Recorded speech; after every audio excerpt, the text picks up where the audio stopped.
کمزور سے کمزور ترین ہوتا جا رہا ہے.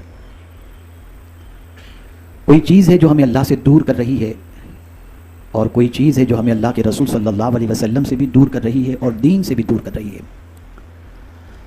ہم نے کبھی یہ جاننے کی کوشش نہیں کی کہ آخر کیا چیز ہے، کیا وجہ ہے. بہت سارے بیانات ہو رہے ہیں، یوٹیوب پورا بھرا پڑا ہے، علماء کی محفلیں ہو رہی ہیں، جمعہ کے خطابات ہو رہے ہیں، لیکن اگر مجموعی طور پر مسلمانوں کی زندگی کا جائزہ لیا جائے تو شاید ہی تھوڑا سا فرق ہوتا ہوا دکھائی دے.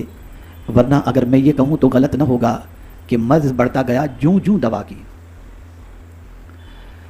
پھر کمال کی بات تو یہ ہے کہ اس نقصان کے سلسلے میں کوئی احساس بھی مسلمان کو نہیں ہے. میں اس کو ایگزامپل کے ذریعے سمجھاؤں. بہت کلوز ہمارا کوئی دوست ہو، بہت زیادہ ہمارا خیال کرنے والا کوئی ہو، بہت زیادہ ہم سے محبت کرنے والا کوئی ہو، اگر وہ ہم سے تعلق توڑ بیٹھے یا اس سے تعلق کمزور ہو جائے تو ہماری رات کی نیندیں اڑ جاتی ہیں. ہمیں کسی چیز میں مزہ نہیں آتا، نہ کھانے میں مزہ آتا ہے، نہ کسی سے بات چیت میں مزہ آتا ہے. ٹیمپریچر بالکل ہائی ہو جاتا ہے اور ہم اس کو جھڑکنے لگ جاتے ہیں.